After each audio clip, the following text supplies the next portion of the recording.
ñoom Sénégal gu dox ñoom ça les intéresse pas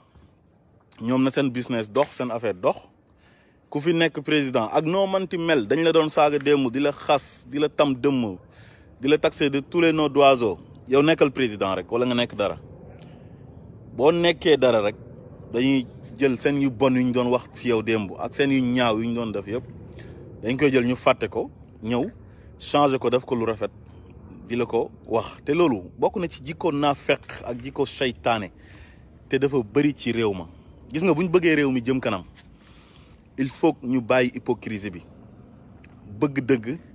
di waxante dëgg ba pare nekk de vrai patriote gis nga un vrai patriote mooy koo xam ne dafa bëgg dëkkam mu jaral ko dee pour patrie bi ba pare mu jël intérêt personnel am sànni fa la jiital l'intérêt du Sénégal te malheureusement ñun loolu moo ñu manqué te ay nit ñi nga xam ne dañ leen a jël jiital leen ci kanam daf leen ay référence xaajuñ bay nekk référence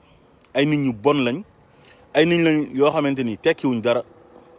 dañoo mérité sax pour ñu ray leen ci yenn su doon yenn dëkk yu baax yi parce que c'est des traîtres chaque jour rek seen ay pexe yëpp mooy jéem a trahir seen peuple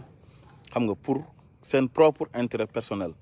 jël ay xaalis yoo xamante ni xaalisu safara comme li alxuraan di wax ne fii butunihim naaran seen biir yi safara moo ci nekk maanaam l'argent du contribuable moom la ñuy jéem a dem di séddoo ak les mauvais politiciens qui sont dans le gouvernement wala qui sont au pouvoir di séddoo xaalis bi nga xam ne sénégalais yi ñoom ñoo ko moom bu ñu feebaree war a dem hôpital faju ci xam nga war ci jàngee ci ay écoles yu baax war ci am ay infrastructure yu baax moo xam ay tali ak yeneen yoo xamante ni day tax réew mi mën a avancer jëm kanam courant bi doy ndox mi doy lépp macha allah jaar yoon transport bi xam nga lépp jaar yoon waaye loolu duñ ko def ci li nga xam ne moom mooy réew mi mais lu ñuy def mooy xaalis boobu ñu waroon def ci askan wi dañuy dem uuti seen ay xarit comme ce soi-disant promoteur boobu may bañ a tudd turam naa fekk yooyu nga xam ne soo xoolee seen kanam li nga ciy njëkk a gis rek xam ne ay ñii amuñ benn leer maanaam gis nga nit ku baax ak nit ku yiw nit ku sell saalix koo xam ne nit ku baax la boo xoolee kanamam dafa am loo ciy gis loo xam ne dafa lay attirer pour yow nga mën ko sax sopp am benn estime ci moom mais malheureusement genre am googu loolu nekkut ci ñoom parce que ils sont mauvais ci société baaxuñ ci société safara lañ xam nga ils sont très dangereux dans une société genre yooyu noonu bu ñu nekkoon ci dëkk bu sérieux boo xamante ni dëkk bu sérieux la daal boo xamante ni bu jaar yoon la ñooñu kenn du leen tàllal sax micro ñuy wax ñooñu dañ leen di mettre en quarantaine nga xam ne duñ nekk référence ci dara kenn du leen dégg kenn du leen romb sax ba jox leen loxo wala nga nuyu leen parce que ay poison lañ quoi c'est des poisons maanaam dañuy lor askan di lor dëkk baaxuñ ci dëkk te façon yam yooyu dañoo bëri Sénégal tey bokk nañ ci ñi tardel Sénégal ci jamono jii nii mooy promoteur boobu noonu may wax bi Macky di soog a commencé dafa waxoon ne moom PS la voilà PS la doon wax ne moom la ñu dem ba mu yàgg mu dem ci Malick Gakou jékki-jékki ne nekkatul ci Malick Gakou léegi toxu na ci Macky Sall su ko neexee mu toog ba mu yàgg ne bàyyi na làmb ji amu ci dara su toogaatee ba mu yàgg demaat ci làmb ji wóor na yàlla pour man bàkkaar la ma tudd turam pour man su ma tuddee turam bàkkaar la wala serré ko la mais ces genre de personnes là man dama leen allergie te li may wax nii je suis sûr et certain que ne Sénégal y a des types yoo xamante ni man pour man su ma leen joxee loxo sax man su ma dee damay dem safara moo tax man du ma sax bëgg di wax ci ñoom parce que su ma waxee ci ñoom dama leen di may succès mais damay def benn sensibilisation nii juste pour wan suñu mbokk yi na leen dafa am ñoo xamante ni ils sont mauvais c'est des mauvaises personnes ñooñu kenn warul di leen tàllal micro te journalistes yi des fois dañuy tooñ nit ñi quoi surtout la presse en ligne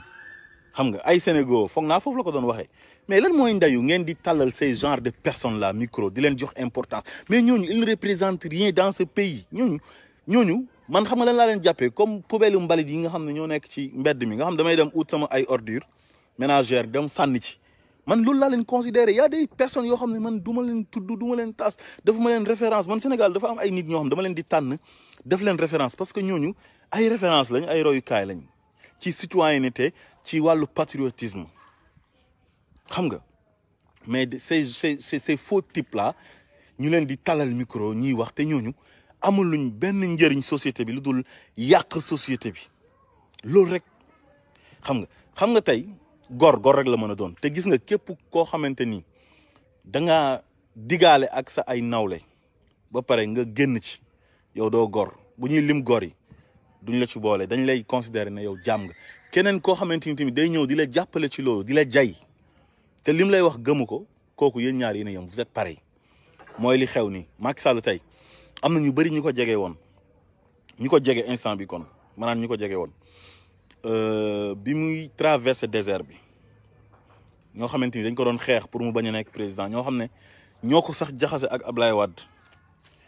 ba mu am ak Ablaye Wade problème Ablaye Wade sonal ko xam nga mu créé son propre parti dem à la conquête du pouvoir am na nag ñu mu àndaloon au début ay ñoom Moustapha Cissé Lo ñoom Moustapha Diakhaté xam nga ay Alioune Badara Cissé mais da ngay gis ne ñooñu bi mu faloo sax bees ñooñu lañ njëkk a joteel am ak ñoom problème léegi les transhumants yi nga xam ne ñoom ñoo ko doon xeex di ko jaxase ak Ablaye Wade te bu ñu sañoon tey du nekk dara du nekk sax du nekkati dara ci réew mi bay nekk président de la république ñooñu tey ñoo ko jege tey di ko jay mu mel ni moom dafa fàtte sax démb gis nga xam sa bopp doomu aadama bu xam boppam xam nga mooy kan mooy koo xam ne ay nit dañuy ñëw di la jay nga xam ne man ñii dañ may jay wala nga am dara ay nit ñëw jege la te démb dañ la doon daw bi nga ñàkkee wala bi nga nekkee ci ay problème daawuñ la jege ñu ñëw di la jege parce que da ngaa am pouvoir yow soo nekkee nit dëgg di nga xam ne ñii ay weñ lañ maanaam fu tooy dañuy ñëw dal fa mais malheureusement suñu gars yi duñ xam loolu te président yi fi jaar ñu bëri xamuñ loolu ah dal na fi Ablaye Wade bi mu nekkee opposition di traverser désert bi nekk ci ay difficultés ñu koy tëj di tijji am na sax ses propres partisans yoo xam ne ñooñu dañ ko jàmb woon ku ci mel ni Ousmane Ngom dem ci Abdou Diouf mu def ko ministre de la santé mu tam fi Ablaye Wade dëmm mais bi Ablaye Wade faloo moom dafa ñëw sukk di ram parce que Wade am na pouvoir pour Wade baal ko mu ñëw Wade def ko ministre xam nga dem ba def ko sax ministre de l'intérieur mu commencé def ay arrêté Ousmane Ngom di interdire ay marche ci alentouru palais beeg ay côté ministère de l'intérieur ak yooyu noonu xam nga ces genres de personnes là ñooñu ñun dañuy xeex pour ñooñu jeex Sénégal wala suñ fa jeexul tamit suñu yoree seen jikko yu bon yooyu nañ toog seen kër ñu yemale ko foofu mais bu service public bi xam nga ak place publique yi kenn warul leen di leen fa tendre micro ñuy wax parce que ñooñu amuñ benn leçon bu ñuy jàngale amuñ benn leçon bu ñu mën a jàngal suñu xale yi ëllëg ñun nous avons besoin des hommes de valeur ñun façon nit yooyu lañ soxla mais ay nit ñoo xamante ni jikko yu bon la ñuy prôné xam nga suñu maam yi lu ñu bàyyee woon mooy nit da ngay am dignité quelles que soient les difficultés quelles que soient les circonstances sois digne ba pare nga am ngor te sànq maa leen ko doon wax am ngor mooy li nga digaale ah ak sa ay nawle nga def ko yàlla sax wax na ko wa awfu bil ahda inna al ahda kaana mas'uula nit soo xasee ba joxe sa kàddu ba pare muy kóllëre nga fasante kóllëre ak ay nit lu métti même bu fekkee da ngay dee sax tu dois respecter ta parole te loolu c'est très important loo xamante ni luñ tënk la ñun ñëpp ñu nekk ay góor ay nit muy ay sénégalais 16 millions d'habitants tànn la yow kenn ne yow lañ jiital teg la au pouvoir même su fekkoon ne constitution bi daf laa may sax pour nga présenter wu ah pour une 3e fois wala ba 4e fois dafa am yoo xam ne éthique ak morale moo ko dul nangu gis nga doomi aadama da ngay am jikko bu rafet mooy nga am ngor d'abord gore xam nga lépp loo nekk lu mu neex nga xam ne lii bés dina ñëw mu jeex te bu jeexee damay nangu na jeex na mais yow kenn ñu tànn la ci sénégalais yi gënoo fi dàqoo fee jàng kenn gënoo fi kenn juddu ba pare ñu digaale ak yow na la ñaari mandat nga war a def nga bëgg a wor nit ñi ne da ngay toogaat pour une 3e mandat léegi lu ñu bind ci constitution bi def ci xaalis ci élection yi nga xam ne moom lañ tuddee woon référendum def ci des milliards organiser élection nga déplacer sénégalais ñu jóg oui ou non oui bi remporté nga gagné léegi liñ ci tënk noonu ñu def ci benn article le mandat présidentiel est de 5 ans et renouvelable une fois et nul ne peut exercer plus de 2 mandats consécutifs ñu bind ko ci mu leer yenn yi dafa mel ni c'est du manque de respect vis-à-vis des Sénégalais quoi sa ay nawle nga waxanteeg ñoom li ngay waxante ba pare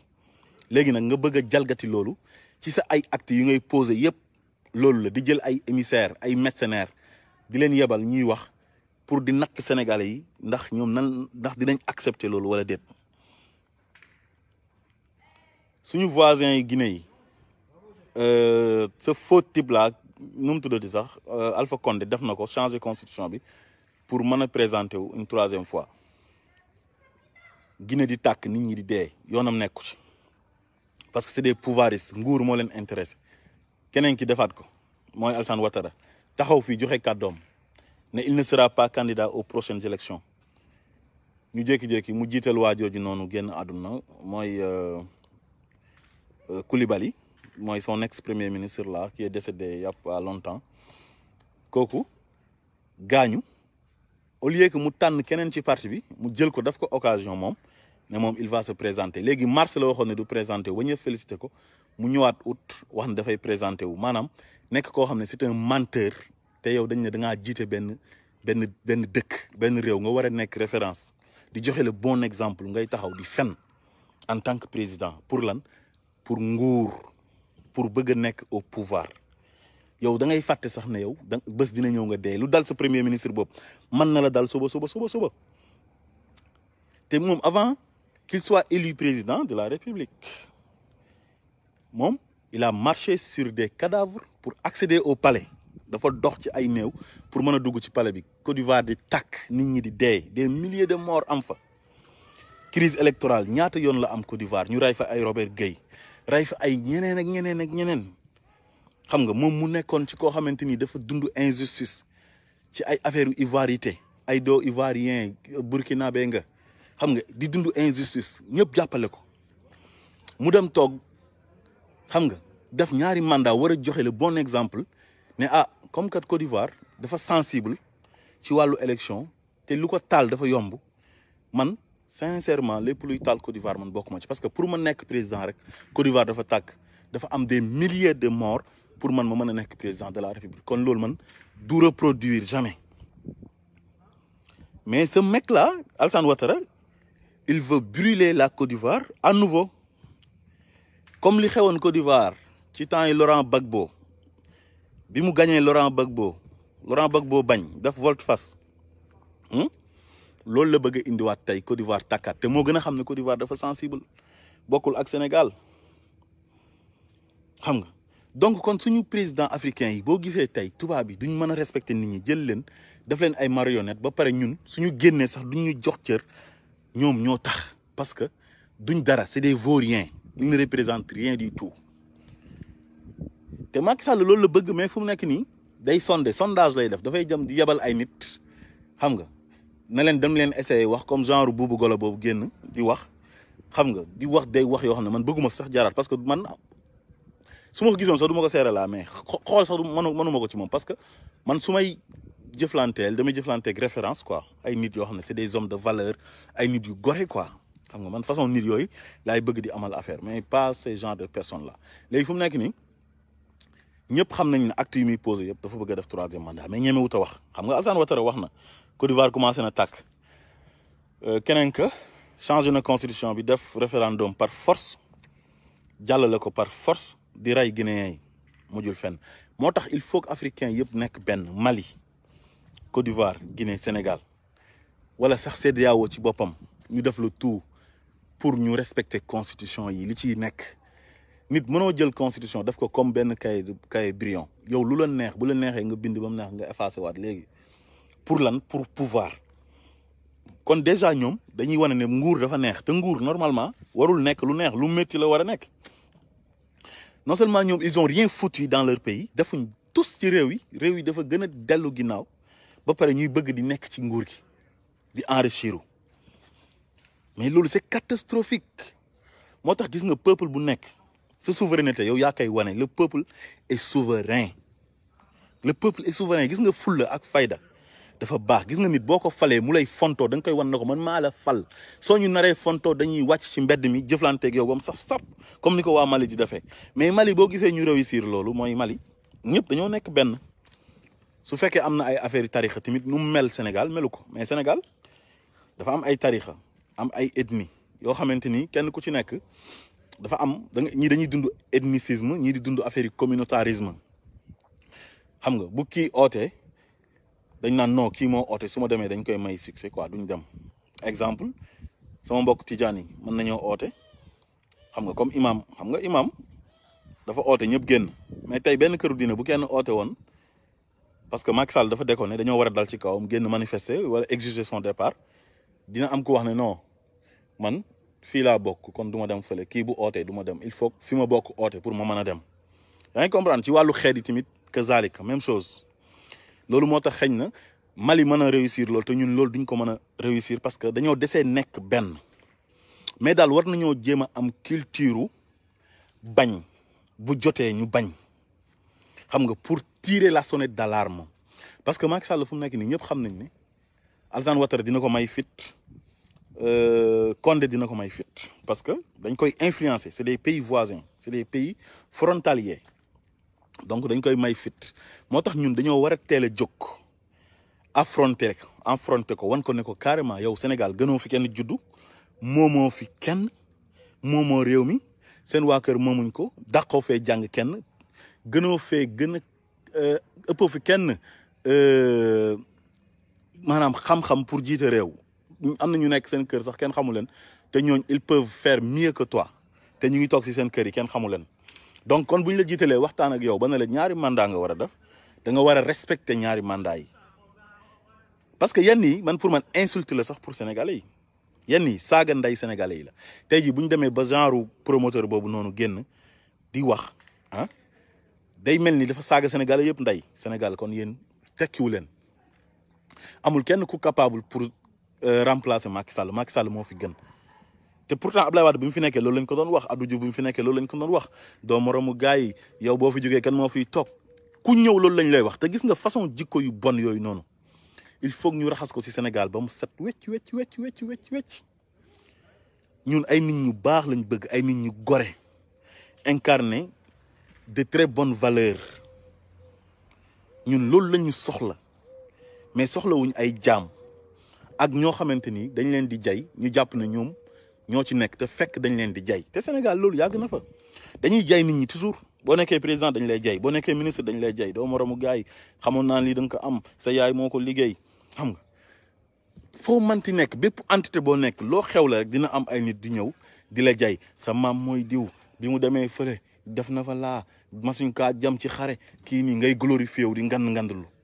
xam nga ay yow nii nga sant ah toorodo xawma ngaari saari ngaanu jammaa xawma lan ah kii ñu ne ko yow lébu ndooy maali maram ndooy ah yow yaay borom Ndakaaru këla ñu ne ko xam nga yow lii nga su ko defee nag ñu commencé di stigmatiser ay yeneen nit si jay yooyu ñu leen di jay wan leen carrément ne leen ñun ñoo leen gën yéen su ko defee ñu commencé di xeebaase nag suñu biir kii naan yow géwél nga man du ma sëy ak yow kii ne ah yow tëgg nga yow lii nga te yàlla wax ne inna akramakum inda allahi atqaakum ki gën ci yéen mooy gën a ragal yàlla léegi jikko yu bon yooyu nekk Sénégal dafa bëri ci wàllu xeebaate ci wàllu ay nit yoo xamante ni gëmuñ tus su fekkee ne man damaa ñàkk duñ ma faale suñu jékkee-jékki dégg ne am naa xaalis ñoom ñëpp ñu daw ñëw ñi nekk sa ay géwél di la tagg ci yow kay yow kenn xamoon nañ ne lii mënoo kaa ñàkk yow sa baay nii sa yaay naa gis nga sa maam bi mu demee woon Saalum dem Siin kii ñu ne ko sa maam moo toj Kajoor xeex ak xooma kan masuñ kaa jam masuñ ko nangam yow xamoon nañ ne di nga mel nii di la tagg kii ñu naan ko yow shérif nga ci diw nga bokk si kële sa kële mooy sa maam boo ko toppee moo dem ba ci yonent bi ngay ngandlu di glorifié wu keroog maa ngi toog dégg benn géwélu Macky Sall ci 2STV Xaadim Samb dañ ko jox benn émission boo xam ne pour day waxtaanee affaire yi démb quoi démb Sénégal léegi bi ñu tabaskee ba pare rek juste mu ne moom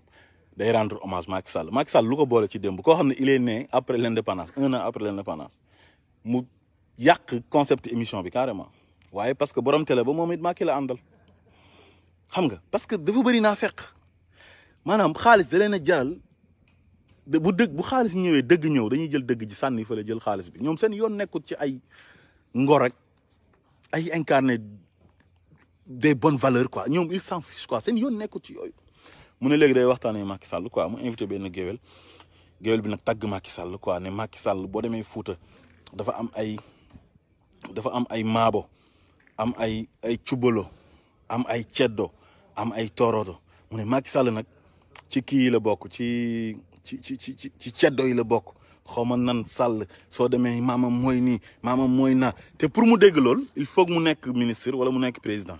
mais su nekkoon sama classe nga xam ne tekki wuñ dara na ma yàlla baal xam nga Sénégal tekki dara mooy ko am xaalis man aw ma xaalis donc ñoom loolu seen expression la quoi man giseewu ma noonu quoi man damay gis ne ku tekki dara mooy ku wér ragal yàlla di jaamu yàlla am humanisme yërëm nit ñi nekk nit quoi xam nga insaniyatu nekk ci yow quoi man loolu noonu laay définir tekki quoi mais ñoom ku am xaalis dañ naan yow yaa tekki ku amul yow tekki woo dara quoi da ngaa torox sax lañ lay wax voilà mu ne léegi Macky Sall xaw ma moom ceddo la quoi maamam bi mu demee xaw ma fan moo dem jam kii jugee fa demaat fële maamam boobu noonu war na fas dem Saalum bi mu fa demee xaw ma lan maa ba jaxu ba nangam takkaleel ko fa ay affaire di ko tagg ñu ne déetawaay mu ñëwati ci Marème Faye naan Salmon Faye mooy maamam Fatick xaw ma lan bi mu fa jógee kooku moo jur diw jur kooku ñu ñëw ba ci As Faye Kaolack nangaan xaw ma lan ak lan kon Marème Faye loolu moo tax mu nekk koo xamante dafa tabe ci deret ji la nekk daa gore bu nekkutoon première dame wala Macky nekkul dara du mas a dégg loolu te ñoom ñu ñuy jay ñoom dañ koy xam ñoom man kenn mënu maa jay man mii Hadj Abdallah kenn mënu ma jay ci àdduna su ma amee nag boo ñëwee ñaan ma na ma may ma damaa bëgg a jënd ordonnance wala damaa am problème bu ma tàgg bu ma def dara damay yëkkati ne la am ma may la te yàlla tax mais du ay danga may tàgg naan ma lébu ngaak tëngeej sa maam nii rek sa maam Daawda Ndooy rek sa maam xaw ma nan mbeng néegu yoof c'est-à-dire ay sa yaay Kaolack la bokk ak Medina Baye ak c'est-à-dire nii maam Asu Jànqaak ay nii na non man jamais xam nga yooyu ça ne m'intéresse pas quoi xam nga la noo ma intéressé man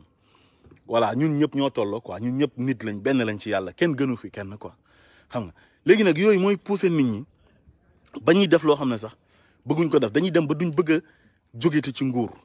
xam nga te loolu moom moo dal Macky Sall fu mu nekk nii parce que dañ koy gëmloo naan ko ay yow doo moromu gars yi li nga def ci réew mi même Abdoulaye Wade mi la yar ci wàllu politique sax defu ko fi xam nga doo moromam toogal